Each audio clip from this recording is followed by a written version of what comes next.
Welcome. This is Radio Pras.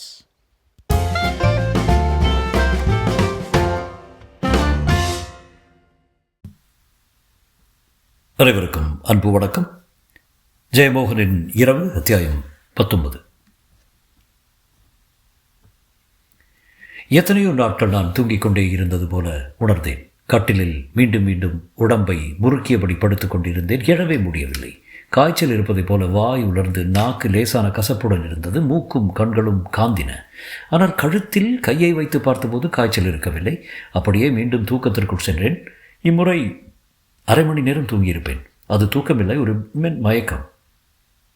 மீண்டும் விழித்து கொண்டபோது கொஞ்சம் புத்துணர்ச்சி இருந்தது. எழுந்து கொண்டு தலையை கையால் தாங்கியபடி கண் மூடி சிந்தனையை ஓடவிட்டு மெத்தையிலே அமர்ந்திருந்தேன். மிக முக்கியமான ஒன்று நம்முள் இருக்கும்போது அதை தொடத் தயங்கி சிந்தனைகள் சுற்றி சுற்றி செல்கின்றன. வீட்டுக்கு முக்கியமான விருந்தாளி வந்திருக்கையில் குழந்தைகள் நடந்து கொள்வது போல படீரென்று ஒரு காட்சி படிவமாக அது என் முன் நின்றது. உடம்பு விதிர்க்க தலை நிமிர்ந்து அறைக்குள் யாரோ வந்துவிட்டது போல சுற்றுமுற்றும் பார்த்தேன். அதன் பின் அமர முடியவில்லை. அந்த நினைவின் தீவிரம் உள்ளே அழுத்தும் போது உடல் நிலையாக நிற்க முடியவில்லை. பரபரப்புடன் கழிப்பறை சென்றேன். பற்பசையை மட்டும் எடுத்துக்கொண்டு திரும்பி வந்தேன். என்ன செய்கிறேன் என்று நானே வியந்தபின் மீண்டும் உள்ளே போய் சிறுநீர் கழித்தேன். கண்ணாடியை பார்த்து கொண்டே பல் தேய்க்க ஆரம்பித்தேன். கண்களுக்கு கீழே களைத்த இமைச்சதைகளில் நிழல் படிந்திருந்தது. என் முகத்தில் நிரந்தரமான ஒரு திகைப்பு படிந்திருப்பது போல தோன்றியது. என்ன நினைத்தேன் என்று எனக்கே தெரியவில்லை. நேராக ஷவரை திறந்துவிட்டு லுங்கியுடனும் சட்டையுடனும் நீர்ப்பொழிவில் நின்றேன். நீர் என் சிந்தனைகளின் மீது கொட்டியது போல அவை கனத்து குளிர்ந்து ஈரமாக படிந்து அமைதியாவதை உணர்ந்தேன். தலை துவட்டிய போது நான் என் நிதானம் மீண்டும் விட்டிருப்பதை உணர்ந்தேன். உடை மாற்றிவிட்டு கீழே வந்தேன். பங்கஜம் இருந்தால் மாலை வெயில் முற்றத்தில் நீளமான நிழல்களாக விழுந்து கிடந்தது. கண்கள் கூச திரும்பிக் கொண்டு டீப்பாயில் கிடந்த கருப்பு கண்ணாடியை எடுத்து மாட்டிக்கொண்டேன். சோம்பல் முறித்தபடி அமர்ந்து நாளிதழ்களை வாசித்தேன். எந்த செய்தியும் ஆர்வம் அளிக்கவில்லை. பங்கஜம் வந்து ചായ എടുക്കട്ടെ என்றாள். என்றேன். നായര് വന്നിരുന്നു. ഈ വീട് ഒരു മാസത്തിന് എടുത്താണ് അത്രേ. നീട്ടണോ എന്ന് ചോദിച്ചു. நான் சற்றே யோசித்த பின் நான் அவர்கிட்ட பேசுகிறேன் என்றேன். அவள் இறுக்கமான முகத்தோடு விலகிச் சென்றாள். வெளியே நீளமான நிழல்களையும் மஞ்சள் ஒளியையும் பார்த்து அமர்ந்திருந்தேன். மிக இளம் வயது நினைவுகள் எழுந்தன. நானும் என் அம்மாவும் மஞ்சள் வெயில் ஒரு காலியான சாலையில் செல்கிறோம். பின்பு வேறெங்கோ ஒரு குளத்தின் மதிலில் நான் கைக்குழந்தையாக அமர்ந்திருக்க எதிரே நீரில் இதே போல மஞ்சள் வெயில். என்னருகே அம்மா இருக்கும் உணர்வு. மெல்லிய தன்னிறக்கம் ஒன்று நெஞ்சுக்குள் பரவியது. வெளியே செல்ல முடியும் என்று தோன்றவில்லை. என் கண்கள் கூசி கண்ணீர் வழிந்து கொண்டே இருந்தது. ஒரு யோசனை தோன்றி மாடிக்கு சென்று இன்னொரு கருப்பு கண்ணாடியை எடுத்து அதை முதல் கருப்பு கண்ணாடி மீதே மாட்டிக்கொண்டேன். இப்போது கண்ணுக்கு இதமான வெளிச்சம் உருவாகியது. மாலையின் மஞ்சள் ஒளி கருப்பு தேநீர் நிறைந்த கண்ணாடி கோப்பை வழியாக வரும் ஒளி போல இருந்தது. வெளியே இறங்கி தென்னை மர நிழல்கள் நடுவே நடந்து சென்றேன். காயலில் மாலையின் ஒளி அலைகளின் வளைவுகளில் பல்லாயிரம் உப்பு சிதறல்களாக துள்ளி கொண்டிருந்தது. பாசி குமிழ்கள் மீது 4-5 கொக்குகள் அமர்ந்து ஊசலாடின. நான் நெருங்கியதும் அவை எழுந்து பறந்தன. நீருக்குள் அவற்றின் பிரதிபலிப்புகள் ஆழமான எங்கோ பறந்து செல்வதைக் கண்டேன். காயல் விளிம்பில் படிக்கட்டுகளில் அமர்ந்து கொண்டேன். காயலையே பார்த்து கொண்டிருந்தேன். முதலாக அங்கே வந்தமர்ந்ததை எண்ணிக்கொண்டேன். மிக முக்கியமான எதையோ இழந்து விட்டேன் என்று பட்டது. எதை தெரியவில்லை. அங்கே முதலில் வந்தமர்ந்ததன் பின்பு எத்தனையோ தீவிரமான அனுபவங்கள். 1 மாதம் கூட ஆகவில்லை. அதற்குள் வெகு தூரம் தாண்டி வந்து விட்டிருக்கிறேன் என்று நான் எந்த வாசலையும் திறக்காதவனாக எல்லா முற்றங்களிலும் தயங்கிய ஆவலுடன் நிற்பவனாக இருந்தேன். அந்த ஆவலே அந்த காலகட்டத்தின் எனது இன்பமாக இருந்தது. உடல் உறவே அறியாத வயதில் பெண் அளிக்கும் பரவசம் அது. எல்லா பெண்களும் அழகிகளாக மனதை படபடக்க வைக்கிறார்கள். எந்த பெண்ணிடம் பேசினாலும் தொண்டை அடைத்துக் கொள்கிறது. உடல் வியர்த்து கைவிரல் நுனிகள் நடுங்குகின்றன. பெண் அனுபவத்தின் ஆழங்கள் வேறு வகையில் நம்மை திறக்கின்றன. ஆனால் அறியாமையிலும் ஒரு பேரின்பம் இருக்கிறது. நான் இழந்தது அறியாமை அளிக்கும் குதூகலத்தையும் அச்சமற்ற துள்ளலையும். லாஸ் ஆஃப் இன்னசென்ஸ் எங்கோ வாசித்த வரி. நான் ஒரு கணம் ஏங்கிவிட்டேன். மீண்டும் திரும்பவே முடியாதா? மேலும் மேலும் ஆழத்திற்கு தான் செல்ல முடியுமா? உடனே திரும்பி ஓடிவிட்டால் என்ன? ஆனால் என் பழைய உலகுக்கு என்னால் செல்ல முடியாதே. பழைய இடங்களுக்கு மட்டும்தானே செல்ல முடியும். என் எண்ணத்தை அறிந்தது போல காயல் மேல் பாசிப்படலம் வளைந்து எழுந்தவரை கண்டு திடுக்கிட்டேன். அதையே அர்த்தம் இல்லாமல் பார்த்தேன். காயல் மீது இரு சிறிய படகுகள் மெதுவாக சென்றன. தூரத்தில் தேங்காய் நார் ஏற்றிய ஒரு படகு மாபெரும் சேவல் ஒன்று நீந்தி வருவது போல வந்தது. மீண்டும் பெருமூச்சு விட்டேன். முந்தா நாள் நான் விழுந்து கிடந்தபோது பூசை முடிவது வரை எவருமே என்னை தூக்கவில்லை. அரை மணி நேரத்தில் என் மயக்கம் தெளிந்து மூளைக்குள் ஆக்சிஜன் பரவியது.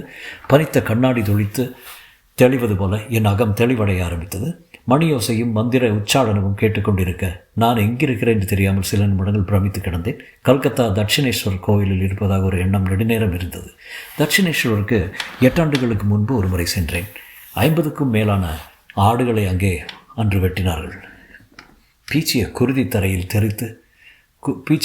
தரையில் தெரித்து அதன் மீது மனிதர்கள் நடந்து நடந்து கோயில் முழுக்க இரத்தத்தின் பச்சை வீச்சம்.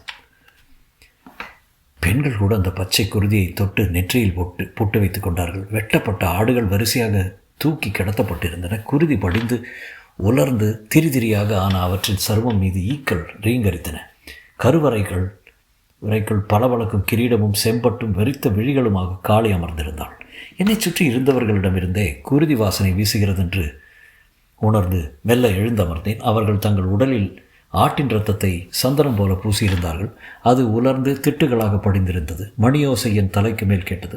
பிரமை கொண்டவர்கள் போல அவர்கள் மெல்ல மெல்ல ஆடியபடி ஒரு குறிப்பிட்ட சைகையே செய்து கொண்டிருந்தார்கள். எனக்கு குமட்டல் வந்தது. என்னால் அமர்ந்திருக்க முடியவில்லை. தலை கனத்தது. இரு வெள்ளையரின் தொடைகள் நடுவே உள்ள இடைவெளி வழியாக நான் பீடத்தில் அமர்ந்த லிஸ்ஸை பார்த்தேன். அவள் உடலெங்கும் குருதியும் குங்குமமும் பரவியிருக்க அடிவயிற்றின் கீழ் திறந்த யோனிக்கு முன்னால் செம்மலர்கள். என் நெஞ்சு திடுக்கிட்டு உச்சத்தில் அதிர மீண்டும் நான் மயக்கம் கொள்வனாக உணர்ந்தேன். ஆனால் அப்படியே படுத்துக்கொண்டேன். கண்கள் மூடிக்கொண்டு இது சீக்கிரம் முடிந்துவிட வேண்டும் என்று எண்ணிக்கொண்டிருந்தேன். அப்படியே தூங்கி போய் நான் விழித்தபோது என்னை மூக்கர்ஜி மெல்ல தூக்கி கொண்டிருந்தார். நான் விழித்து கொண்டு, மூக்கர்ஜி, என்னுடைய கார் என்று அர்த்தமில்லாமல் ஏதோ சொன்னேன். கமான் என்றார் அவர். நான் சட்டென்று எழுந்து அமர்ந்தேன். என் முன்னால் கலைந்த மாபெரும் சக்கரத்தின் ஓவியம், அதன் மேல் மலர்கள், எண்ணெய் சொட்டிய தடங்கள், பூஜை நிகழ்ந்த இடத்தில் எதுவுமே இல்லை. அந்த கூடமே எச்சில் பட்டு கிடப்பது போல் இருந்தது. எல்லாரும் எங்கே என்றேன். கமான் என்றார் மூக்கர்ஜி. நான் அவருடன் மெல்ல நடந்தேன். தலையின் கனம் என்னை தள்ளியது. அவர் என்னை அவரது குடிலுக்கு அழைத்துச் சென்றதும் தரையில் பாய் விரித்து படுக்கச் செய்தார். பெரிய பித்தளை செம்பு நிறைய நுரைக்கும் கள் எடுத்து தந்து குடிக்கச் சொன்னார். நான் நோ என்று சொன்னபடி அதை வாங்கி குடித்தேன். சிலென்று அதன் புளிப்பும் இனிப்பும் சாராயமும் கலந்த வாடை என்னுள் நிறைந்தது. வறண்டு போயிருந்த என் தொண்டையும் நெஞ்சும் குளிர்ந்து சிலிர்க்க உடலை உலுக்கி கொண்டேன். ஸ்லீப் என்றார் முகர்ஜி. அன்று பகல் முழுக்க நான் அவரது குடிலுக்குள் தூங்கிக் கொண்டிருந்தேன். எப்போதோ ஒரு முறை விழித்து கொண்டபோது நீலிமா என்னை குனிந்து பார்த்து கொண்டிருந்தாள், கோபத்துடன் அல்லது குரோதத்துடன். நான் ஐம் சாரி என்றேன். அவள் முகம் அப்படியே உறைந்திருந்தது. பார்வையை திருப்பினால் மறுபக்கம் இன்னொரு நீலிமா, இந்த பக்கம் இன்னொரு நீலிமா. அறையை சுற்றி வேறு வேறு வடிவங்களில் அவள் நின்று கொண்டிருந்தாள். நான் மீண்டும் தூங்கிவிட்டேன். நீலிமாவின் கொடூரமான பார்வை என்னை கட்டி நிறுத்தியிருந்தது. புலி தன் இரையை காலொடித்து போட்டுவிட்டு நிதானமாக அமர்ந்து வேடிக்கை பார்க்கும். அதன் கண்களை சந்தித்த இரை முடிவில்லாத ஒன்றை கண்ட பிரமிப்பில் அப்படியே உறைந்து நிற்கும். நீலிமாவின் வாய்க்குள் கோரைப்பற்கள் ஒளிர்வதைக் கண்டேன். சிறு குறுவாள்களைப் போல. அவள் நாக்கு செக்கச் சிவந்த ஒரு பாம்பு எறியும் கண்கள். ஆனால் அவள் பேரழகுடன் இருப்பதாகவும் எனக்கு பட்டது. நீயா என்றேன். நான் மாலையில் விழித்து கொண்டபோது மூக்கர்ஜி அருகே நின்றார். நான் உங்களை கொண்டு போய் வீட்டில் விடுறேன், இப்போது பரவாயில்ல? யா, ஐம் ஓகே என்று எழுந்து கொண்டேன். சோம்பல் முறித்தேன். குடிலுக்கு வெளியே சென்று மண் தொட்டியில் இருந்த குளிர்ந்த நீரால் முகம் கழுவினேன். உள்ளே வந்து என் உடைகளை அணிந்து கொண்டேன். உடைகளை அணிந்து கொண்டதுமே நான் பழைய மனிதனாக மீண்டும் விட்டது போல் இருந்தது. போ என்றார் மூக்கர்ஜி. நான் எதையாவது சாப்பிட விரும்பினேன், அல்லது ஒரு டீயாவது. அதை உணர்ந்தவர் போல, நான் போகும் வழியில் சாப்பிடலாம் என்றார். என் காரிலே என்னை பக்கத்தில் அமரச் செய்து அவர் ஓட்டினார். கார் கடற்கரை சாலையில் சீரான வேகம் கொண்டபோது மெல்ல மெல்ல நான் சமநிலைக்கு மீண்டு வந்தேன். நேற்று என்ன நடந்ததுன்னே தெரியல என்றேன். நீங்கள் அதை பற்றி பேச விரும்புகிறீங்களா என்றார் முகர்ஜி. ஏன் என்றேன். பேசினால் அது பலவீனமாகும், வெறும் தர்க்கமாக ஆகும், அதன் ஆழம் மறைஞ்சிரும். பரவாயில்ல, முழுக்க தர்க்கமாக ஆன பின்னர் எது எஞ்சுகிறதோ அது போதும். அப்படியேனா பரவாயில்ல, நான் இந்த அளவுக்கு பலவீனமானவன்னு நான் நினைக்கல என்றேன். எனக்கு அதுதான் ஆச்சரியமாக இருக்கு. நீங்கள் படித்தவரே, வாசிக்கும் பழக்கமும் இருக்கிறது என்றார் முகர்ஜி. சுவாமிஜி பொதுவாக இப்படி ஒருவரை ஆரம்பத்திலேயே உள்ளே விடுவதில்லை. அவருக்கு ஏதோ திட்டம் இருக்கிறது. என்ன நடந்தது எனக்கு என்றேன். வேறொன்றும் இல்லை, நம்முடைய இந்திய மனம் பல வகையான தீவிரமான மனப்பழக்கங்கள் கொண்டது. காமமும் நிர்வாணமும் இன்னமும் நமக்கு எளிதானவையாக அல்ல. நேரடியாக உடலை எதிர்கொள்ள நாம் இன்னமும் பழகவில்லை. ஆகவே இது போன்ற சந்தர்ப்பங்களில் நம் அகம் கடுமையான அதிர்ச்சியை சந்திக்கிறது. அதுதான் என்றார் முகர்ஜி. நான் இதை எப்படி விளக்குவேன் தெரியுமா? உங்கள் ஆழத்தில் உள்ள தூய பிரஜை மிகப்பெரிய ஒன்றை கண்டு கொண்டது. மேல் மனத்தில் உள்ள ஒழுக்க பிரஜை அதை இறுக்கி பிடிக்க முயன்றது. உனக்குள் நிகழ்ந்த அந்த போராட்டத்தை உன்னால் தாங்க முடியாமல் ஆனபோது உன் மனம் தன்னை அணைத்து கொண்டு அதிலிருந்து தப்பித்தது. நான் ஒன்றும் பேசவில்லை. என்ன என்றார் முகர்ஜி. இதை போன்ற சொற்களுக்கு நீங்கள் நன்றாக பழகிவிட்டு இருக்கக்கூடாதுன்னு நினைக்கிறேன் என்றேன். சரி, இது ஒரு யூகம், சரியாக இருக்க வேண்டியதில்லை. இதுபோல் எத்தனையோ ஊகங்களை சொல்லலாம். இப்படி எதை சொன்னாலும் அவையெல்லாம் ஒன்றுடன் ஒன்று முரண்படுவதாக இருக்கும். உண்மைக்கு மிக அருகே செல்வது போலவும் இருக்கும். உண்மையை நெருங்க முடியாதவையாகவும் இருக்கும். கார் சென்று கொண்டே இருந்தது. சற்று நேரம் கழித்து முகர்ஜி மேலும் சொன்னார். தாயும் தந்தையும் உடலுறவு கொள்வதை பார்க்கும் குழந்தை அடையும் அதிர்ச்சி போன்றது இது என்று சொல்லலாம். நீங்கள் பார்த்தது ஒரு உண்மை. அந்த உண்மையை தாங்கும் சக்தி உங்கள் முதிராத மனத்துக்கு இல்லை. ஆனால் அந்த உண்மைக்கு பழக பழக நீங்கள் அதை சாதாரணமாக உணர முடியும். காரில் நெடுநேரம் ஆழமான அமைதி நிலவியது. முகர்ஜி தொடர்ந்தார். இதே அனுபவம் தலைகீழாக ஆகும் தெரியுமா? உங்கள் கண்ணிலும் நினைவிலும் காமம் குடியேற பின்ன உங்கள் அம்மாவை நிர்வாணமாக பார்க்க நேர்ந்தா. ஓ ஷட் என்றேன். சாரி என்றார் முகர்ஜி. பட் ப்ளீஸ் என்றேன். அவர் சாரி என்று அமைதியடைந்தார். கார் தாப்புவலைக்காரர்களின் டீக்கடை முன்பு நின்றது. சாலையில் செல்லும் வண்டிகளின் ஒளி அதை சுடரச் செய்து அணைப்பதன்றி வேறு விளக்கில்லை. காரை நிறுத்திவிட்டு ஒரு சொல் கூட பேசாமல் முகர்ஜி இறங்கி சென்றார். நாங்கள் அங்கே சென்றபோது கிட்டத்தட்ட எல்லா பெஞ்சுகளிலும் ஆள் இருந்தது. கடைக்காரர் வந்து 2 மர ஸ்டூல்களை போட்டார். நாங்கள் அமர்ந்து கொண்டோம். எதிரே பேரச்சனை பார்த்தேன். அப்பால் தோமா.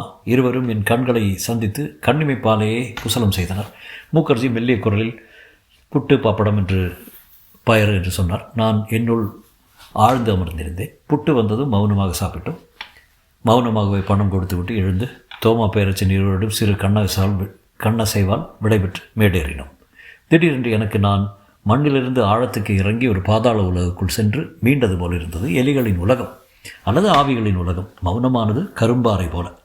மீண்டும் காரில் இருவரும் 2 ஆவிகள் போல பயணம் செய்தோம். என் வீட்டுக்கு திரும்பும் வழியில் முகர்ஜி மெல்ல கனைத்தார். நான் சொல்வது இதைத்தான். எதற்காக அடித்தளத்தை அஞ்ச வேண்டும்? எதற்காக உண்மைக்கு முன்னால் கண்களை மூடிக்கொண்டிருக்க வேண்டும்? உண்மை அப்பட்டமானது. தாகத்துக்கு நீட்டிய கோப்பையில் கடல் வந்து கொட்டுவது போல தான் அது நம் முன்வரும் என்று ஒரு வங்காளி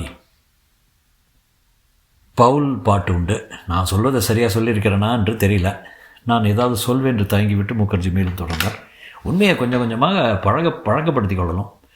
அதன் பின்னர் நமக்கு கிடைக்கும் விடுதலையே அலாதியானது. பொய்யில் நாம் வாழும்போது நமக்குள் உண்மை ஒரு ரகசியமான பிரக்ஞையாக இருந்து கொண்டிருக்கிறது.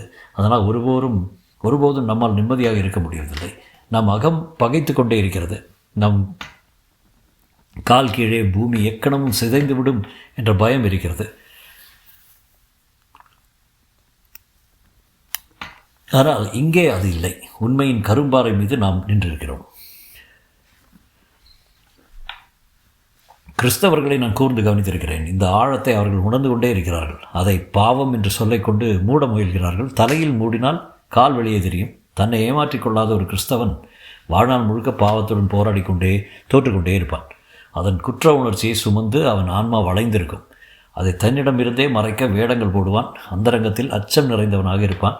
அதை வெல்ல எப்போதும் பைபிளை பற்றி பிறரிடம் பேசிக்கொண்டிருப்பான். அந்த சொற்கள் எல்லாமே அவன் தனக்குத்தானே சொல்லிக்கொள்வது. ஒரு மதம் மாற்ற முடிந்தால் ஒரு கிறிஸ்தவன் தனக்குள் இருக்கும் ஒரு அவிசுவாசியைத்தான் ஜெயிக்கிறான். ப்ராக்ஸி வார். ஒரு கட்டத்துக்கு மேல் நான் அதை பற்றி எதையும் கேட்க விரும்பவில்லை. ஆனால் முகர்ஜி பேச விரும்பினார். அவன் தன்னை ஏமாற்றிக்கொள்ள விரும்பாத அளவுக்கு நேர்மையானவன் என்றால் தன்னை கசப்பு நிறைந்தவனாக ஆக்கி கொண்டிருப்பான். தாமஸை போல பாவ மனிதர் என்றார் முகர்ஜி. நான் வெளியே பார்த்து கொண்டு அமர்ந்திருந்தேன். முகர்ஜி மெல்ல அவரே பேச்சை நிறுத்தி கொண்டார். மேனனின் வீட்டில் மெல்லிய சிவப்பு வெளிச்சம். ஜன்னல்கள் ஓட்டுக்கூரை இடுக்கு வழியாக கசிந்து கொண்டிருந்தது. சூளை போன்றிருந்தது அந்த வீடு. முகர்ஜி நான் சொல்ல வந்தது என்னவென்றால், நாம் காமத்தை பலவாறாக பிரித்து வைத்திருக்கிறோம். காதல், தாய்மை, பாசம். காமத்தை ஆதிப்பெரும் வல்லமையாக பார்த்தால்தான் அதிலிருந்து ஆரம்பித்து பிற ஆற்றல்களை நோக்கி செல்ல முடியும். ஆகவே தான் சக்தி வழிபாட்டில் காமத்தையும் அன்னையையும் ஒன்றாக இணைக்கிறார்கள். நாம் நம் தாயால் வளர்க்கப்பட்டிருக்கும் விதம். ப்ளீஸ் ஸ்டாப் இட் என்றேன். ஓகே, நான் மறுபடியும் சந்திப்போம். என் வீட்டு முகப்பில் முகர்ஜி காரை நிறுத்தினார். நான் இறங்கிக் கொண்டேன். எப்படி போவீங்க என்றேன். அது பிரச்சனையே இல்லை, மேனன் வீட்டில் யாராவது வருவாங்க, கூடவே சென்று நகரில் இறங்கி டாக்ஸியில் செல்வேன். பாய். நான் படிகளில் நின்று பார்ப்போம் என்றேன். கண்டிப்பாக நான் வர்றேன். இந்த முதிய யட்சியை தரிசனம் செய்துட்டு போகிறேன். சிரித்துக்கொண்டே தென்னை மரங்களின் வழியாக நடந்து சென்றார். நான் உள்ளே சென்று உடைகளுடன் படுத்துக்கொண்டேன். உரத்த சினிமா பாட்டொலியுடன் ஒரு சுற்றுலா படகு காயலில் சென்றது. ஏதோ ஹிந்தி பாட்டு. எல்லா ஹிந்தி பாட்டுகளும் ஒன்று போல் இருப்பதாக எங்கோ ஏற்கனவே கேட்டவையாக தெரியும். எனக்கு ஹிந்தி அறிமுகம் மிக மிக குறைவு. படகின் முகப்பில் சூரல் நாற்காலியில் குண்டான வட இந்தியர் சேட்டு அவரைப் போலவே குண்டான மனைவியுடன் ஒரு ஷார்ட்ஸ் மட்டுமே அணிந்து அமர்ந்திருந்தார். மனைவி பூ போட்ட பாலிஸ்டர் புடவையை முக்காடு போட்டுக்கொண்டு அமர்ந்திருக்க, அவள் அருகே இரு பெண்கள் கரையை பைனாக்குலர் வைத்து பார்த்து நின்றிருந்தார்கள். அவர்களுக்கு எப்படி அந்த பயணத்தை ரசிப்பதென தெரியவில்லை என்று ஊகித்தேன். எல்லாரும் சொல்கிறார்களே என்று கிளம்பி வந்திருக்கிறார்கள். ஆனால் இதில் என்ன இன்பம் இருக்கிறது என்பதும் புரியவில்லை. நீர், தென்னை மரக்கூட்டங்கள், வானம், வேறு என்ன இருக்கிறது? இருட்டி விட்டது. மரக்கூட்டங்கள் நிழல் குவியல்களாக ஆரம்பித்து விட்டன. மேனன் வீட்டில் இருந்து இசை கேட்டது. கூறிய வீணை அதிர்வு. மேனன் வெளியே இறங்கி முற்றத்தில் நின்று என்னை பார்த்தார். பின்பு கையை ஆட்டினார். நானும் கையசைத்தேன். ஹாய் என்றபடி அவர் என்னை நோக்கி வந்தார். இங்கே என்ன செய்கிற? சும்மாதான். சுவாமிஜியோட பூஜை உன்னை அதிர்ச்சி அடைய வச்சுருந்தாமே.